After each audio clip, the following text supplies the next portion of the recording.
Hey guys, welcome back to the channel. Today we're going to try and finish up the gauges. I don't know if you guys remember these gauges over here. Real nice, aren't they? Look at that.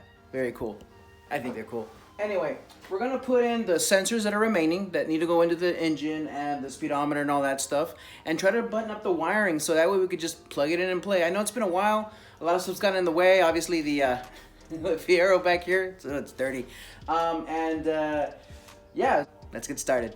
All right, so like I said earlier, we're going to put in the sensors that are remaining, right? So the oil sensor, the speedometer, and I think that's pretty much it really that's remaining. We already put in, if you remember, when I did the water pump, right? But by the way, that's working wonderfully.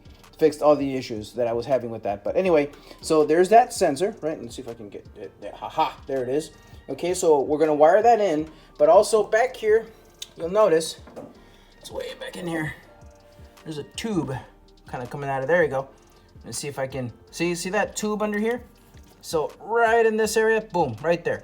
That is an oil tube that's actually going to an oil gauge, a mechanical oil gauge that's inside the dash right now. Now I'm using that as a reference, and I know it's got good oil pressure, so I'm going to remove that, and I'm going to put in its place, let me show you, this thing. Right here. I took off the battery just for safety precautions. Always take off your battery. Always be safe, guys, when you're doing this kind of stuff. Don't ever want to short it out. And I'm going to be climbing in and out of this bad boy, so I might short something out.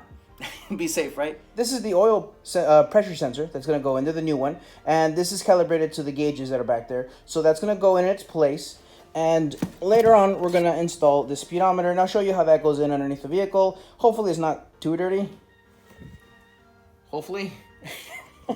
Anyway, so yeah, let's get started, and we'll go over the wiring of this stuff once we get to that point. But yeah, all right, cool. Let's get moving. All right, guys, so here's a better look at what I'm going to remove this bad boy back here. There's a tube there that I might have to reuse. I'm going to see if I can remove that with some basic tools. But anyway, I'm going to probably have to take this out of the way. It's kind of in the way of my hand. My hand isn't very huge, but you can tell that kind of a restricted spot here. And some of these wires just sort of move all this stuff out of the way. So, you know, just being safe. All right, so let me get started.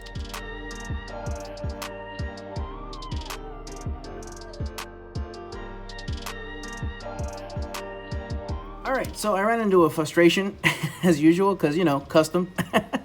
But anyway, I'm going to have to either remove this tube or put an extension here with either a Y or just something that grabs onto this. Mostly because this is supposed to screw into the block like this tube is already.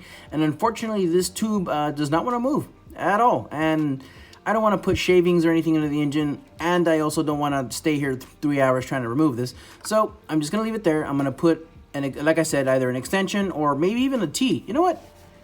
Maybe I can reuse this bad boy. Yeah, you know what? I'm going to actually do that. I'm going to leave the mechanical one on there and put the electronic one. And that way I have 2 points of reference for the oil pressure.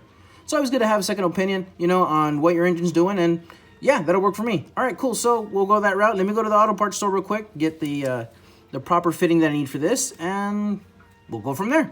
All right, see you guys in a bit.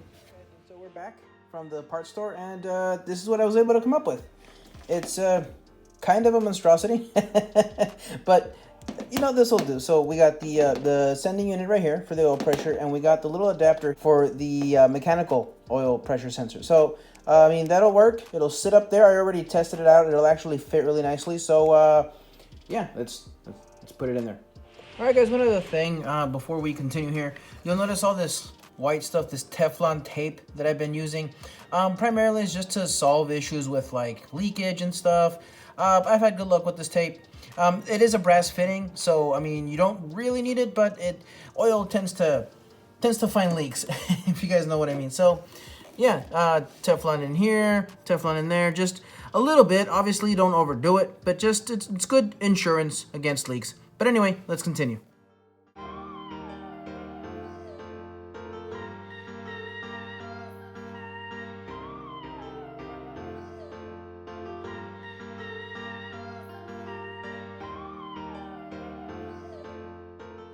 Okay, so there it is. You can't barely tell, but here's the old line right there, where my finger's at. There's the old line, and here is our new sending unit. So it's all in. From this angle, you really can't tell that I did a whole lot, but that's kind of the point. So on these old cars, you know, whatever looks old school that you can modernize is usually the best thing, at least in my opinion. I mean, what do I know, right? But anyway, it all depends on the build. And right now, I'm done with that, and now I'm gonna get started on the speedometer. So, all right, cool, let's get to that. All right, guys, so now it's time for me to get underneath the car and take off the old speedometer sending unit. And I was gonna take you guys down there with me, but it's too dark, and it's too much of a pain in the butt, and it's really dirty. So I'm just gonna go ahead and do it, show you the sensor that I'm taking out, and then compare it to the new one that's going in. So yeah, we'll do that. Change of plans. Not gonna work the way I was hoping for. There was an issue. You know what? I'm just gonna show you what's going on. We're gonna see first what we need to work with, and then I'm gonna show you what I am working with. So give me a minute here. I'm going to need an adapter that goes from this point into my transmission that is kind of like a plug style. So it has an O-ring and it goes in and doesn't screw in like this does. And it goes into the tail shaft. I'd go under there to show you, but it's really dark and kind of hard to get this camera in there. Plus I'm working with my phone, so that'd be very difficult. But if you can imagine sort of like from here, like a nose that extends forward and then an O-ring. That is kind of what goes into my transmission. So I'm gonna have to reach out to New Vintage Gauges and see if they got an adapter for that. And we're gonna have to go from there. But yeah, and I'll get back to you guys in a little bit. All right, so I reached out to New Vintage Gauges and they sent me this. Now this thing is basically an adapter for this speedometer sending unit right here. So what this does is it turns it into that plug style I was talking about, where it just inserts to the tail shaft of the Chrysler and Ford, or early Chrysler, sorry, and a Ford transmission. At least that's how it's supposed to work. And then we have a gear that sits on top of here with a lock spring. So the gear turns, obviously, this turns the speed sensor, you get speed, right? Or it generates the speed signal. So I'm gonna try to throw this in and make sure that everything's all good and sealed up. And yeah, we'll go from there. Also, I kind of decided to go ahead and, while I was waiting for that adapter, I wired everything up so I know where everything's going. So I got plugs here to go to my speedometer. So yeah, all right, cool. I'll get started. Yeah, strike two, strike two. That didn't work. Unfortunately, the sending unit that it comes with the car, the speedometer cable, the plug that's in there, is ironically too big. The cylinder in there, where the plug is supposed to go in, give me a second.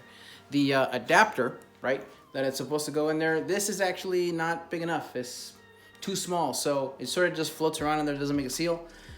Not gonna work for my situation. Actually, everything else is exactly the same except for the plug size there. So I don't know. I'm gonna have to figure something else out. I'm probably gonna have to go with the GPS style speedometer that they have, which goes mounted on the vehicle, and based on your traveling speed through the satellite, you get a speedometer reading. That should have probably been my first step, but because it was a little bit more money, I decided to go this route. I thought it was gonna work. Woe is me. Should have done that first. But anyway, lesson learned. Moving on, I'm gonna talk to them, see if they have that available, and we'll go from there. So, plan C. Either way, I'm still going to test out the sensors, make sure that the temp and the oil pressure work perfectly. I'm gonna test the rest of this out, and hopefully those work. They should work. Should work. Other than that, yeah. So speedometer's gonna have to wait, but that's okay. This is the way things work. And yeah, let's see if those gauges work the way they should. Okay, so here is the instrument cluster we're taking out. There's 4 screws, basically comes out pretty easily. This is actually mounted, this tachometer here is mounted to the steering column here. And we actually just have to drop down the steering column just a little bit to get this out, but there's really nothing to it. Like I said, 4 screws, and we have to remove the ignition switch here. And that's probably pretty much it. Maybe get this out of the way, this tachometer. And I'm thinking of replacing this tachometer at some point with something bigger.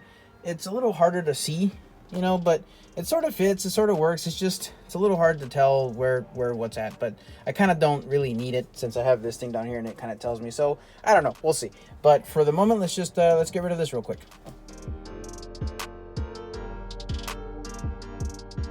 Okay, so as you can tell, I took the tachometer. Well, I didn't take it off, but I moved it out of the way, and I took off the lock ring that was keeping this ignition switch out of the way, so it's there. So now we can start taking this apart. So let's see if we can do that.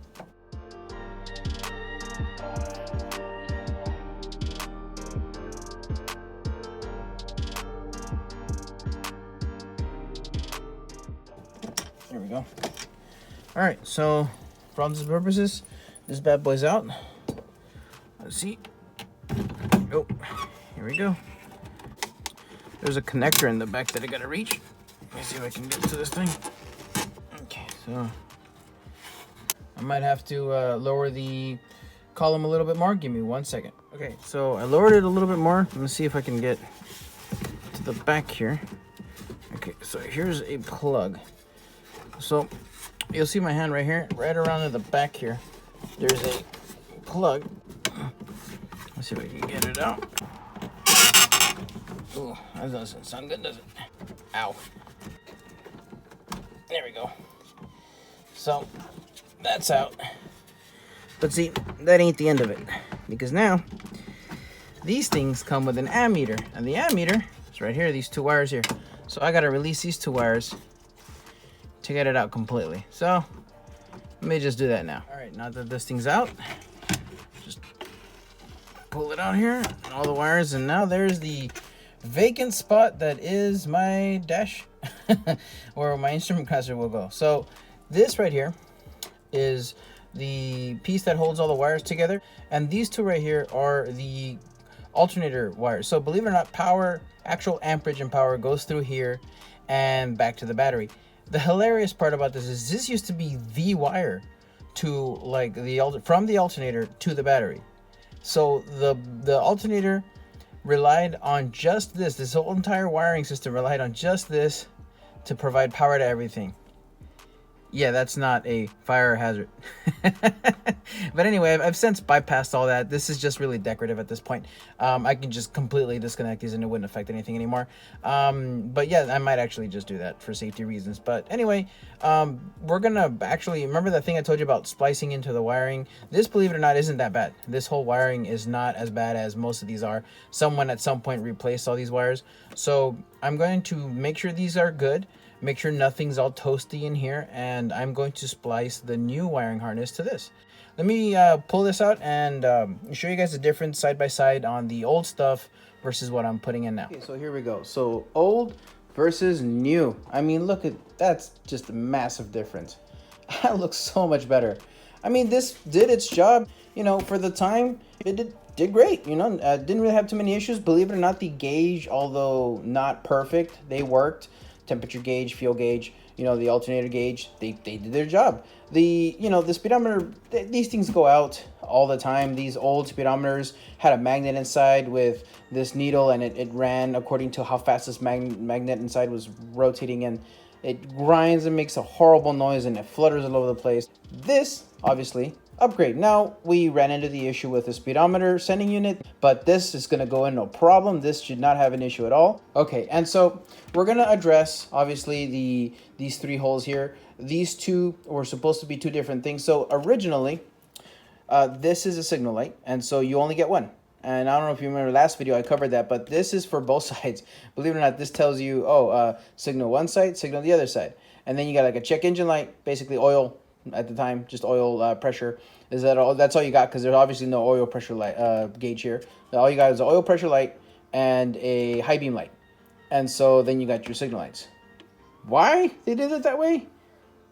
Efficiency, I guess. Reasons, I'm not sure. But what I'm going to do is on this one, I'm going to rig it up so that we get these two signal lights, and then this will be our high beam. But for now, I want to wire everything in, and yeah. So what I'm going to do is I'm going to splice into this connector here. So I'm going to create connectors that go into here, this area, maybe even a whole bulkhead. I'm not really sure.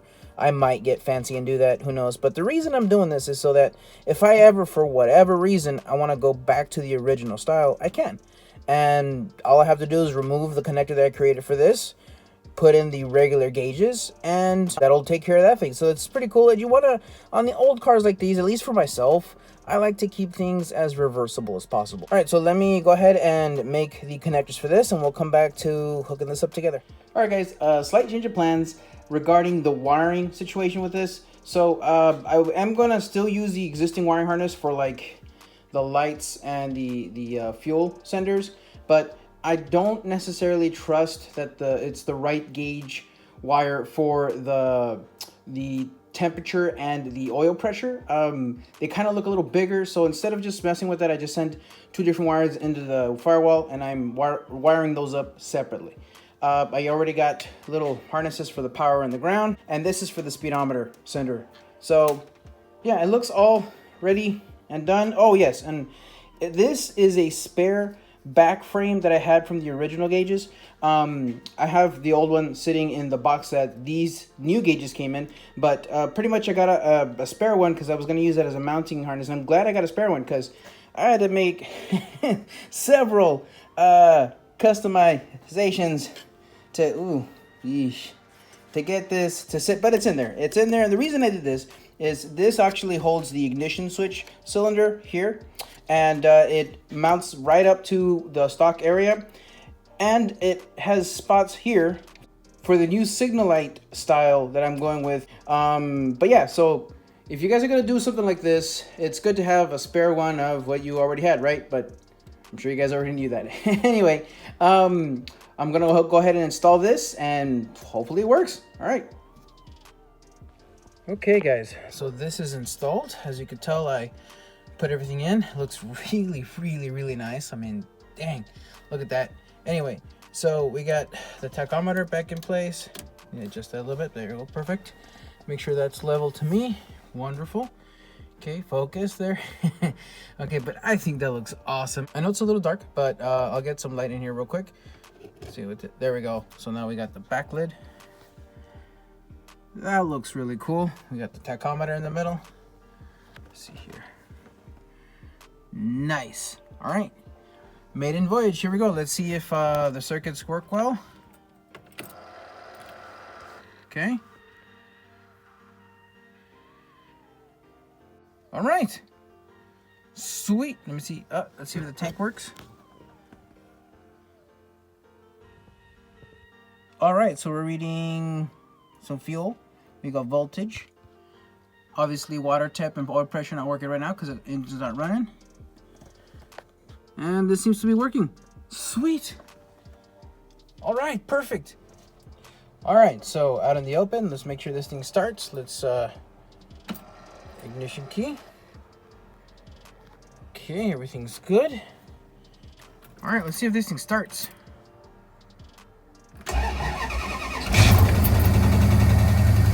She started.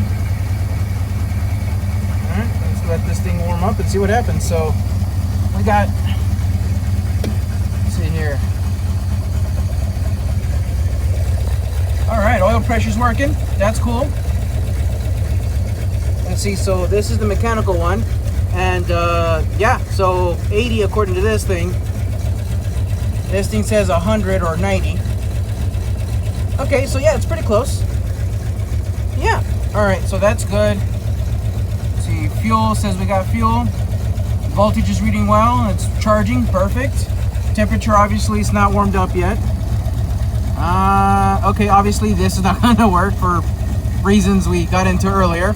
RPM's working perfect. All right, cool. Okay, so we're gonna let this thing warm up, make sure that the temp sensor works fine, but I think we're good. All right, get back to you guys in a second. All right, so the car's been warming up for a few minutes now, and let's see. Temperature, awesome, that's reading correct. It's about 190, 187. We got our oil pressure at about 50 PSI, that's normal. And the fan should have kicked in right about now. Yep, fan just kicked in. That's perfect. Yeah, everything's working out awesome. So let's see, 100, I want to say that's about 190, 183. Yep, temperature readout on the ingestion system is correct. Sweet, so this works. Beautiful, awesome. And I love the way this looks. All right, you know what?